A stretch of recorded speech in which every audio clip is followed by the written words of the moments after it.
नमस्ते, हाय, हेलो, कैसे हैं आप सब। चलिए कहानी शुरू करते हैं। जहाँ पे सभी लोग विजय के घर आते हैं और सभी हंसी मजाक कर रहे होते हैं। जहाँ विजय की टांग खींचते हुए आनंद कहता है कि देखो, अगर शादी की खुशी जाननी हो तो अविनाश के चेहरे को देख लो।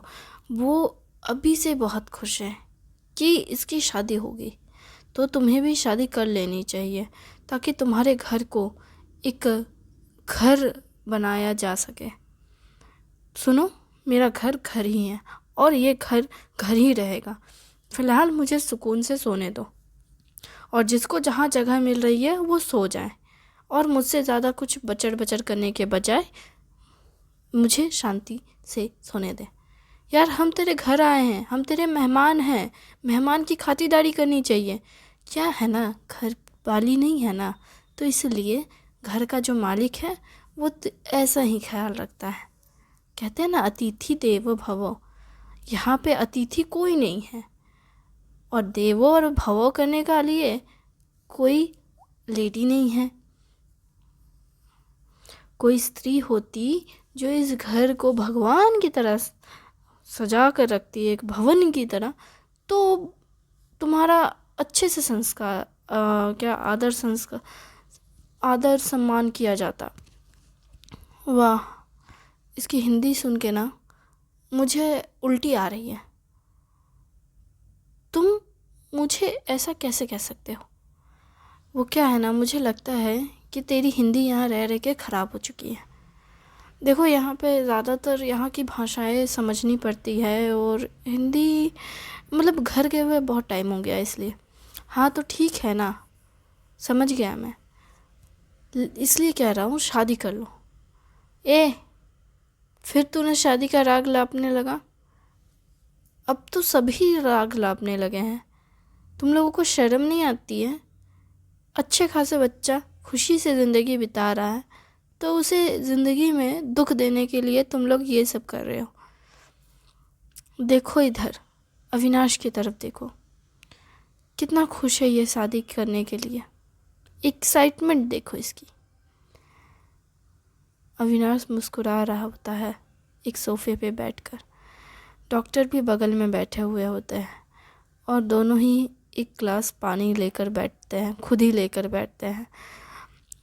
आनंद और विजय दोनों लगे रहते हैं और विश्वजीत इस सब में शामिल नहीं होता है। वो जाता है सीधा एक बेड देखता है, उस बेड पे जाके सो चुका होता है। इधर ये दोनों कब पे हाँ कर रहे होते हैं। उसके बाद डॉक्टर उठते हैं और उठ करके वो भी विश्वजीत के बगल में जाकर सो जाते हैं। इधर ये दोनों लगे रहते हैं, लेकिन थोड़ी देर बाद इन्हें होश आता है कि यार एक एक करके सब चले गए, हम दोनों यहाँ रह गए। अविनाश भी सोफे पे आराम से सो जाता है। तब विजय नोटिस करता है कि मेरा बेड तो पहले हड़प लिया गया है। वो जाता है, देखता है मेरे बेड पे जगह ही नहीं है, दो लोग पहले लुढ़के हुए हैं और आनंद से कहता है ये तुम्हारी गलती है, तुम्हारी वजह से मेरे घर में मेरे ही बिस्तर पे कोई और सो रहा है, मैं नहीं सो रहा हूँ। तुम्हारी वजह से मेरा बिस्तर किसी और का हो गया। मैं कितना बेवकूफ़ हूँ, मेरी जीवन की कितनी बुरी दुर्दशा है गई है सिर्फ तुम्हारी वजह से। इसमें मेरी अकेले की गलती है? तुम्हारा घर ही इतना मैसी है और मेरे को ब्लेम मत कर। यहाँ सब सो रहे हैं, डिस्टर्ब मत किया कर। सोते वक्त किसको डिस्टर्ब नहीं करते हैं।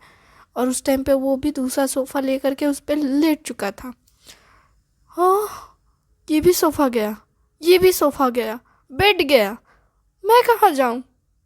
तेरे घर में बहुत जगह है और हर जगह पे सामान पड़ा है, सो जा किसी पे भी। ये बात आनंद कह करके सोफे में आराम से मस्त सोने चला जाता है। उसी टाइम पे विजय क्या करता है, उसके बगल में उल्टे साइड से घुस जाता है, जिसकी वजह से आनंद किनारे हो जाता है और विजय वहाँ पे लेट जाता है और कहता है मैं सोऊंगा, ये मेरा घर है, मेरा सोफ़ा है। जिस पर आनंद कहता है तो चलो साथ में सोते हैं, चिपक के सोते हैं।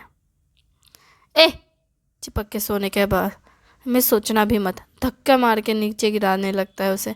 तब वो अपनी टांगे उसके टांगों के ऊपर चकड़ के बैठ बैठ जाता है और कहता है अब तो नहीं गिरूंगा मैं, और मैं ऐसे ही सोऊंगा? या मैं तेरी गर्लफ्रेंड नहीं हूँ? तू नहीं है तो क्या हुआ, आज बन ले। चल सोते हैं, गुड नाइट। Good night. वो दोनों ही बहुत अनकंफर्टेबली लेकिन सो जाते हैं। सोने के बाद सभी सुबह उठते हैं, जिस पर सब उठने के बाद विजय और आनंद को देख सब एकदम से सोफे पे लाइन ब लाइन बैठ जाते हैं। एक सोफे पे जिस पर अविनाश सोया हुआ होता है। पहले अविनाश बैठा है, उसके बाद विश्वजीत, उसके बाद डॉक्टर, तीनों बैठे रहते हैं। उसी टाइम पे सर का कॉल आता है और सर बोलते हैं good morning. Good morning sir. क्या हुआ है? तुम लोगों का गुड मॉर्निंग मेरी वजह से बुरा है क्या? आप तो पहले ही कट लिए। डॉक्टर कहते हैं क्यों, बीवी से मिलने की इतनी जल्दी थी कि पहले निकल ली है और हमें आना पड़ा इस मैसी से घर पे। किसके घर पे हो अभी? किसके घर पे हो सकता हूँ मैं? किसके घर पे? अविनाश के घर तो में से बिल्कुल नहीं है, उसका घर बहुत अच्छा है। अविनाश के घर पे होता तो सच में दुख नहीं होता, लेकिन यहाँ पे रहकर बहुत बड़ा वाला दुख हो रहा है, लेकिन साथ में खुशी भी हो रही है क्योंकि बहुत शानदार सी एक मतलब क्या बोलते हैं, नैन सुख मिल रहा है मुझे देखने को। ऐसा कौन सा नैन सुख मिल रहा है आपको जो मुझे नहीं मिल रहा है? वो क्या है ना, जो नहीं था यहाँ उसे नहीं मिल रहा है, बाकी हम तीनों यहाँ बैठकर वो उस नैन सुख को पा रहे हैं। और हम सोच रहे हैं कि आने वाले वक्त में हम इसका क्या ऐसे इस्तेमाल करें, इसलिए हम बस फ़ोटोज़ क्लिक करने पे फोकस मार रहे हैं। हाँ, मैं वीडियो कॉल करता हूँ। वैसे ही सर वीडियो कॉल करते हैं और वीडियो कॉल करके फ़ोन को रख दिया जाता है टेबल पे अच्छे से स्टैंड करके, जिस पर सभी उठकर उन दोनों की तस्वीरें खींचने लगते हैं। जब तस्वीरें खींच ली जाती है उसी टाइम पे वो लोग उठ जाते हैं। उन दोनों की नींद खुलते हैं, वो दोनों पहले एक दूसरे को देखते हैं, उसके बाद विश्वजीत को देखते हैं, उसके बाद वो दोनों चिल्लाते हैं और उसके बाद इस सब में हड़बड़ाते हुए जब विजय उठता है तो आनंद नीचे गिर जाता है। आह, अबे हरामी, ठीक से नहीं उठा सकता है? जगह कहाँ थी सोफे पे? एक तो मैंने तुझे पहले ही कहा कि तू जा यहाँ से, और तू तस्वीरें क्यों खींच रहा है? वो क्या है ना, फिल्मी सीन याद आ गया। अबे कमीने, तेरी हिम्मत कैसे हुई ऐसी तस्वीरें खींचने की?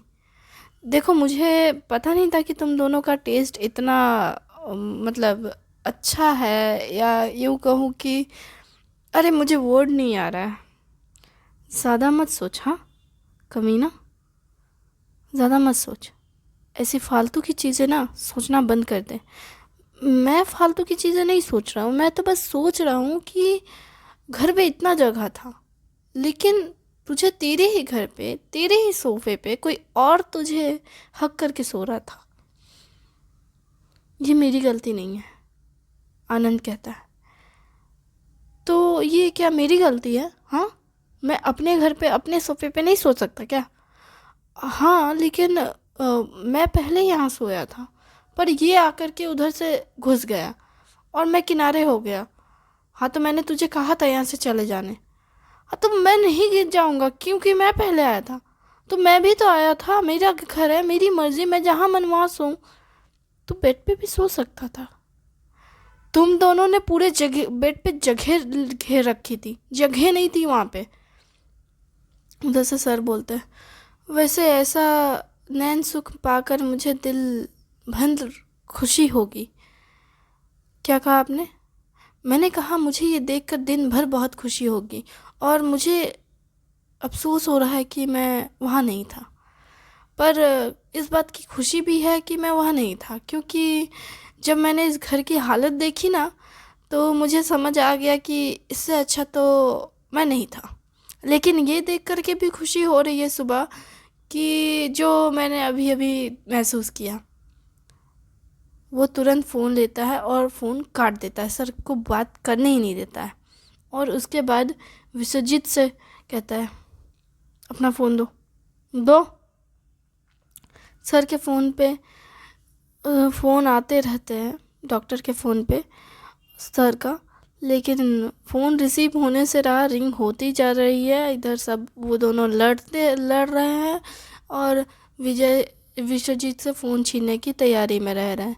डॉक्टर फ़ोन उठाते नहीं हैं क्योंकि डॉक्टर चले जाते हैं फ्रेशन अप होने के लिए, और इधर विश्वजीत और ये तीनों लड़ने में व्यस्त रहते हैं। और इधर अविनाश किचन जा कर के किचन में साफ़ सफाई कर किचन में खाना बनाने लगता है। उनका ड्रामा जैसे ही शुरू होता है वो किचन जाकर खाना बनाने लगता है और ये तीनों ड्रामे में व्यस्त रहते हैं। खाना उना बना करके अविनाश टिफ़िन पैक करके निकलने वाला होता है। तभी वो कहता है जिसको ब्रेकफास्ट करना है वो जल्दी से ब्रेकफास्ट कर ले ब्रश करके, मैं हॉस्पिटल जा रहा हूँ। ये कहकर वो निकलने वाला होता है। तभी विजय कहता है तू सच में जा रहा है? हाँ मैं जा रहा हूँ। Okay bye. तू नाश्ता नहीं करेगा? मैं अपने गर्लफ्रेंड के साथ कर लूँगा। ठीक है जा। ये कहकर वो चला जाता है। वो तो हॉस्पिटल निकल लेता है अविनाश। इधर सर आते हैं। सर आकर के ब्रेकफास्ट टेबल पे बैठते हैं, ब्रेकफास्ट करते हैं। उन तीनों का झगड़ा कंटिन्यू चलते रहता है। वो तीनों झगड़ते रहते हैं। जिस पर डॉक्टर जाते हैं अपने घर के लिए निकलने वाले होते हैं, तभी वो विजय को कहते हैं तुम्हें लगता है चलना नहीं है, इसलिए तुम लोग कंटिन्यू लड़ते रहो, मैं जा रहा हूँ। ठीक है बाय। ये कहकर सर डॉक्टर भी चले जाते हैं। फिर आखिर में अविनाश अपने हॉस्पिटल जाने के बाद डॉक्टर से बात करने के लिए चला जाता है और डॉक्टर से कहता है डॉक्टर अमृता कैसी है, वो ठीक है ना? वो ठीक है, पर इस वक्त मैं ये नहीं कह सकता कि वो अंदर से कैसी है। बाहर से तो वो ठीक है, मतलब देखिए मोस्ट प्रॉब्ली मैंने ऐसे केसेस देखे हैं जिनके चेहरे पे तेजाब फेंका जाता है या फिर जिनके साथ बहुत क्रूर तरीके से बिहेवियर किया गया हो, तो ऐसे में वो बहुत मेंटली ट्रॉमा में रहते हैं और काफ़ी वक्त तक रहते हैं। और मुझे नहीं पता कि अंदर से वो कैसा फील कर रही है, क्योंकि बाहर से तो मैं उसके ज़ख्म देख सकता हूँ और उसे ट्रीट कर सकता हूँ, पर उसके अंदर के ज़ख्मों को मैं ठीक नहीं कर सकता। ठीक है मैं वो देख लूँगा, पर मैं यहाँ ये भी पूछने आया था कि क्या मैं उसे घर ले जा सकता हूँ? हाँ आप उसे ले जा सकते हैं, पर छुट्टी शाम को मिलेगी, अभी इस वक्त तो छुट्टी नहीं मिलेगी। ठीक है डॉक्टर, मैं तो अभी वैसे भी थोड़ा उसके साथ टाइम स्पेंड करने वाला हूँ, उसके बाद बाकी छुट्टी की प्रोसेसिंग कर लूँगा। शाम तक मैं उसे ले जा सकता हूँ तो? हाँ आप ले जा सकते हैं। तब वो टिफ़िन लेकर फिर अमृता के कमरे में जाता है और कहता है गुड मॉर्निंग मेरी जान। Good morning. बहुत एक्साइटेड लग रहे हो, नींद अच्छे से हुई है क्या? नींद अच्छे से हुई है और अपने हाथों से तुम्हारे लिए ब्रेकफास्ट बना कर लेकर आया हूँ। मेरे हाथ का खाना तो बहुत मिस कर रही होगी तुम। वैसे सच में तुमने ही बनाया ना? हाँ वैसे लेकिन यहाँ खाना मिल चुका है मुझे। क्या मिला है तुम्हें? ब्रेड, अंडे, दूध। क्या तुम्हें सच में ये सब खाने को मिला था? हाँ मैंने ये सारे खाने खाए हैं। तो अगर तुमने ये सब खाया है तो क्या तुम्हारे पेट में जगह नहीं है?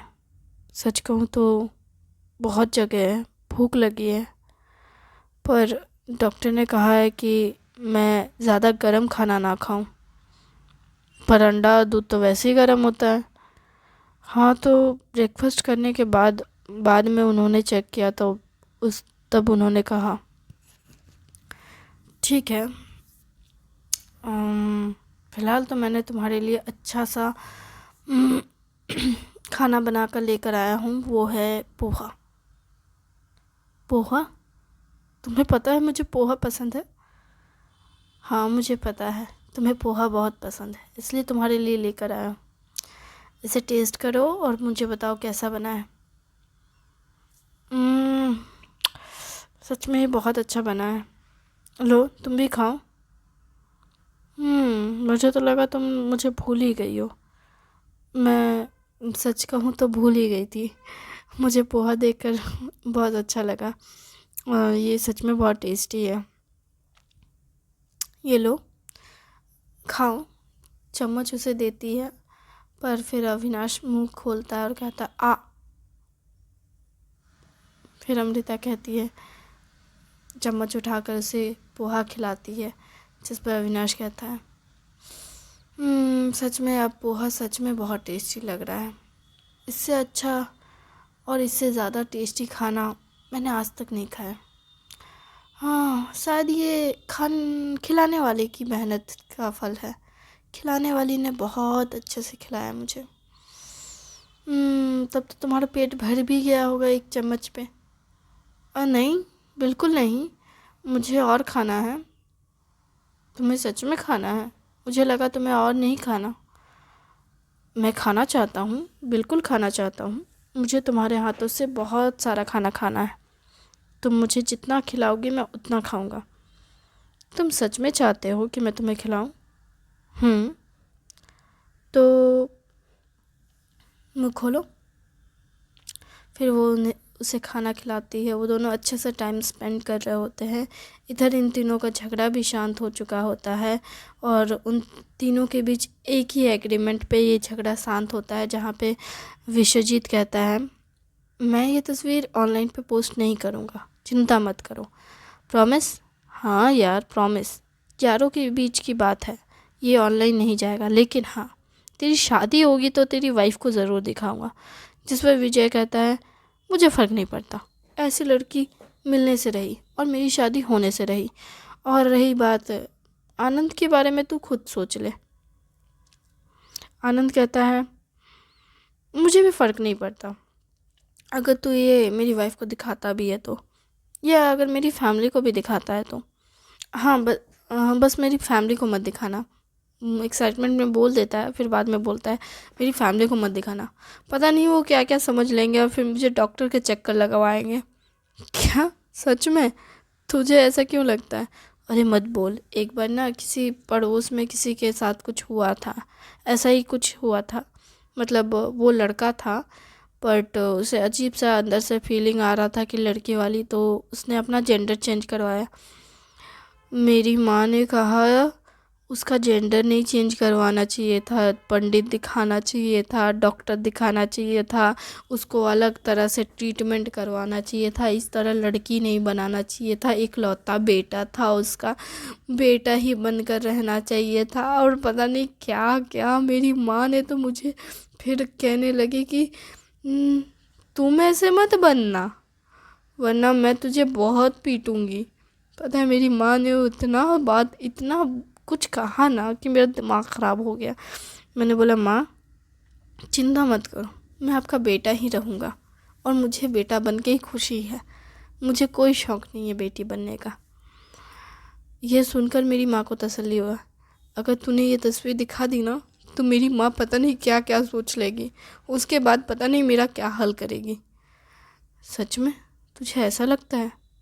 तब तो तेरी माँ को दिखाना ही बनता है। अरे यार तुम बहुत कमीने हो, ऐसा नहीं कर सकते तुम। ठीक है नहीं करूँगा यार, चिंता मत कर। अविनाश ने वो ब्रेकफास्ट बनाकर चला गया और हम लोग यहाँ झगड़ते रह गए और सब एक एक करके हमारे घर से चले गए। सब नहीं, हम तीनों यहीं हैं। और जब तुम दोनों यहाँ हो, विजय कहता है, तो घर की सफाई भी करने में मेरी मदद करो। हम तेरे घर की सफाई क्यों करें? क्यों? रात पे सोते वक्त ये नहीं सोचना चाहिए था कि हम तेरे घर पे क्यों सोए? अब सफाई भी कर। अगर कोई सफाई नहीं किया और यहाँ से गया तो देख लियो मैं तुम लोगों का क्या हाल करूँगा। वो पहले जाता है, घर के दरवाज़ा लॉक करता है और लॉक करके ताला मार देता है और चाबी अपने पैंट के पॉकेट में रख लेता है और कहता है, इस घर से अब कोई नहीं निकल सकता जब तक घर की सफाई नहीं होगी। पहले सब लोग ब्रेकफास्ट करो। थैंक